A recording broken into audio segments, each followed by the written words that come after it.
Hey guys, welcome back to my channel Praveena's Fusion. Hope you all are doing great. Andaru bagunnara?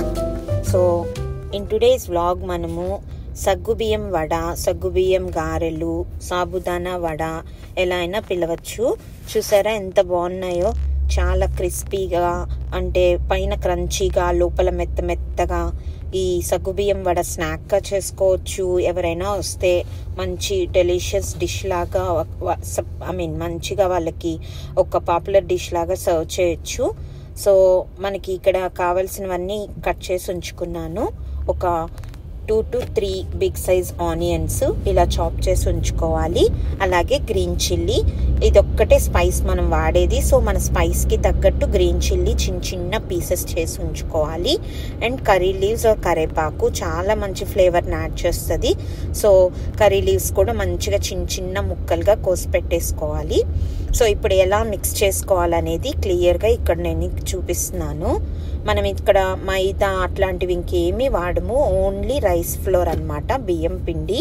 So మనకి స్టోర్లో దొరుకుద్ది కదా బియ్యం పిండి, ఆ బియ్యం పిండి వేసుకోవాలి. ఎంత క్వాంటిటీ కావాలంటే అంత, కానీ ఎక్కువ పిండి తక్కువ సగ్గుబియ్యం ఎక్కువ ఉండేలా చేసుకుంటాం అన్నమాట. అందుకే మెత్తగా వస్తాయి, క్రిస్పీగా కరకరలాడుతూ చెక్కల్లా రాకుండా.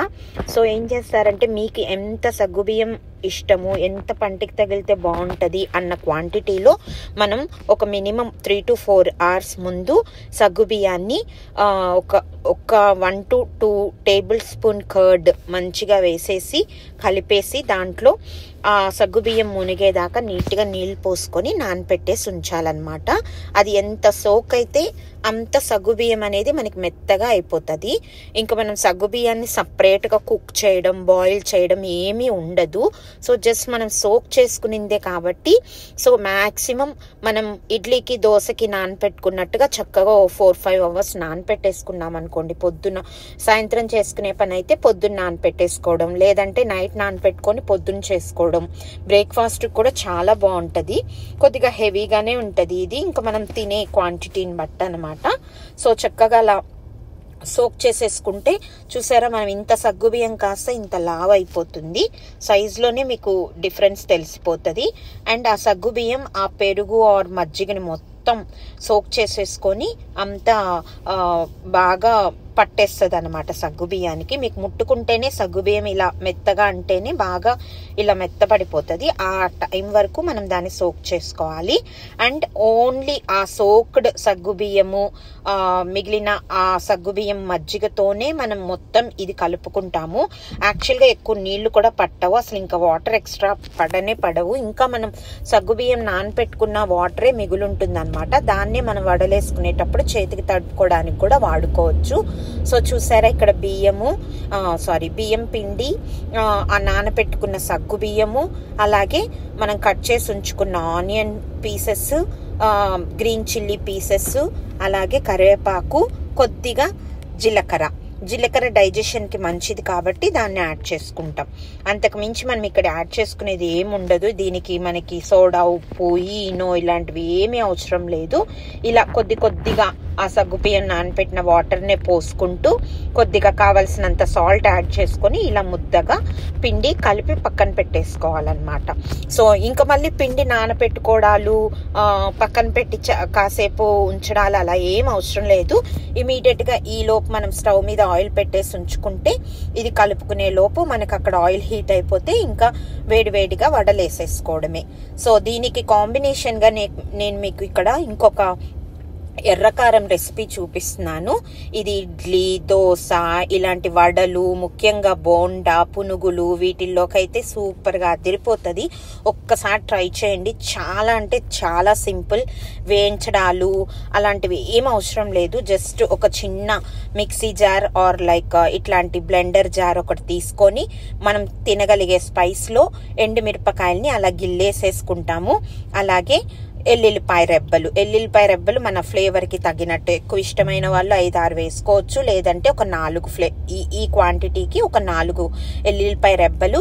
అలాగే ఉల్లిపాయని ఒక పెద్ద ఉల్లిపాయని ఒక 4 ముక్కలుగా కట్ చేసి వేసేసుకోండి.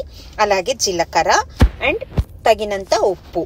దీనికి జస్ట్ అవన్నీ మునిగేదాకా లైట్గా ఇలా వాటర్ పోసుకొని ఇంకా బ్లెండ్ చేసేసుకోవడమే. ఇంతకు మించి ఇందులో చేయడానికి ఏమీ లేదు. దీనికి మళ్ళీ తిరగమాత, పోపు ఇలాంటివి కూడా ఏం పెట్టాల్సిన అవసరం లేదు. అసలు మీకు ఎక్కడ ఏ పచ్చి ఫ్లేవరు ఏది తగలదు, కానీ తినడానికి చాలా అంటే చాలా బాగుంటుంది. ఇంకా నెయ్యి యాడ్ చేసుకొని తింటే ఇంకా అసలు సూపర్ అంటే సూపర్ టేస్ట్ ఉంటుంది. దోశల్లోకి కారం దోశ, మేమైతే నెల్లూరు వైపు ఇదే ఫేమస్ కారం దోశలోకి ఈ కారాన్ని వాడతారు. సో ఒక్కసారి ట్రై చేయండి. అండ్ స్పెషల్గా ఇలాంటి వడలు, బోండాలు వీటికి కాంబినేషన్గా చాలా అంటే చాలా బాగుంటుంది. సో ఆ రెసిపీని నేను సపరేట్గా ఇంకో వీడియో కూడా పెడతాను. ఆ ఎర్రకారం అనేది మీరు పెద్ద ఫ్యాన్ అయిపోతారు. సో చూడండి, ఈ పర్టికులర్ వడకి అది బెస్ట్ కాంబినేషన్. సో ఇప్పుడు ఒక పక్క ఆయిల్ పెట్టేసాం కదా, మన పిండి కూడా రెడీ అయిపోయింది. అలాగే చట్నీ కూడా వేసేసుకున్నాము. సో ఇప్పుడు వడలు ఎలా ఒత్తుకుంటాము ఏంటి అనేది చూపిస్తున్నాను. ఇంకా వడలు ఒత్తుకోవడం అనేది ఎవరి స్టైల్ వాళ్ళది. కొంతమంది చక్కగా ఒక గిన్నె పెట్టి దాని మీద ఒక కవర్ వేసి దాని మీద ఒత్తుకొని వేసుకుంటారు. నాకైతే అలవాటు కాబట్టి ఇలా అరచేతి మీద కొద్దిగా ఇందాక మనము నానపెట్టి ఉంచుకున్న మజ్జిగ మజ్జిగ వాటర్ ఉన్నాయి కదా, వాటితోనే ఈ వడలు వేసేస్తాను అనమాట. మళ్ళీ వేరే నీళ్ళు అనేది వాడనిక కంప్లీట్ గా.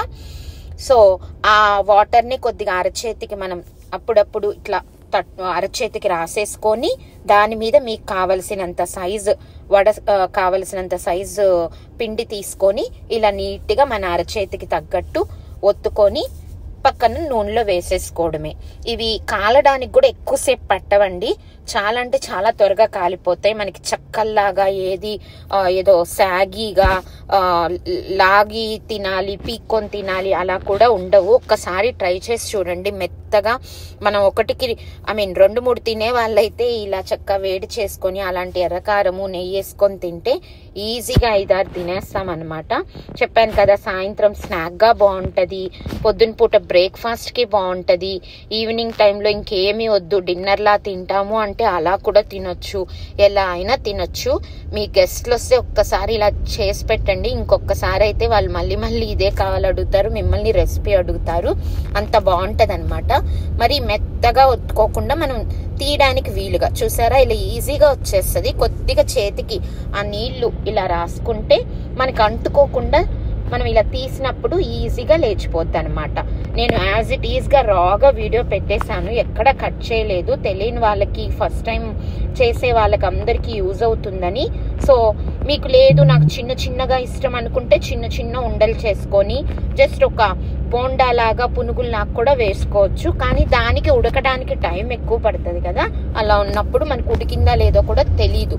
సో ఇలా వేసుకున్నారనుకోండి, చూసారా ఇలా గోల్డెన్ బ్రౌనిష్ కలర్ వచ్చింది అంటే నీట్ గా తీసేయచ్చు. అసలు సగ్గుబియ్యం చూసారా ఎంత బాగా కనబడుతున్నాయో, తింటుంటే కూడా పంటికి చాలా అంటే చాలా బాగా తగులుతాయి. మీకు ఆ ఫ్లేవర్ చాలా అంటే ఏముంది ఇందులో, బియ్యం పిండే కదా అనుకుంటాము, కానీ ఒక్కసారి ట్రై చేసి చూడండి. యాక్చువల్ గా చెప్పాలంటే దీనికి ఏ చట్నీ ఇంకోటి కూడా అవసరం లేదు. జస్ట్ ఈ వడలు అలానే తినేయచ్చు. పిల్లలైతే మహా ఇష్టంగా తింటారు. కావాలంటే ఒక్కసారి ట్రై చేసి చూడండి. ఒకవేళ నైట్ చేసుకున్నాము పొద్దునికి మిగిలినవి అంటే కూడా హ్యాపీగా తినేయచ్చు. అసలు ఎక్కడ ఏమి పాడవడం కానీ ఏమీ అవ్వవు. చాలా అంటే చాలా బాగుంటాయి. కానీ ఏంటంటే ఇలా వేపుకునేటప్పుడు మంచిగా ఇలా ఒక వెడల్పుగా ఉన్న బాండలు పెట్టామనుకోండి, ఒకేసారి ఒక 6-7 వేసేసుకోవచ్చు. ఈవెన్ గా ఒకదానికి ఇటు అటు తిప్పుకుంటూ ఫ్లిప్ చేసుకుంటూ వేసుకున్నామంటే మనకి చాలా త్వరగా అయిపోతుంది. ఒకవేళ 5-6 గెస్ట్లు వచ్చినా కూడా చాలా అంటే చాలా త్వరగా చేసేసుకోవచ్చు. ఇవి వేడిగా తిన్నా బాగుంటాయి, అలాగే చల్లగా తిన్నా బాగుంటాయి, ఎలా తిన్నా బాగుంటాయి. ఎప్పుడు ట్రై చేయని వాళ్ళైతే ఒక్కసారి ఈ స్టైల్లో ట్రై చేసి చూడండి. మీకైతే ఖచ్చితంగా నచ్చుతుందని నేను అనుకుంటున్నాను. చూసారా, ఇలా ఈ షేడ్ లో వచ్చేలా కాల్చుకున్నారనుకోండి, మీకు పైనేమో క్రంచీగా లోపల మెత్తగా ఆ సగ్గుబియ్యం తగులుతూ ఆహా ఎందుకులేండి, చాలా అంటే చాలా బాగుంటాయి. ఎప్పుడు ట్రై చేయని వాళ్ళైతే ట్రై చేసి ఎలా వచ్చినాయో నాకు కామెంట్ బాక్స్ లో చెప్పండి. Please like, comment and subscribe to my channel Praveena's Fusion. Thanks for watching. Hope you all are doing great. Thank you. Take care.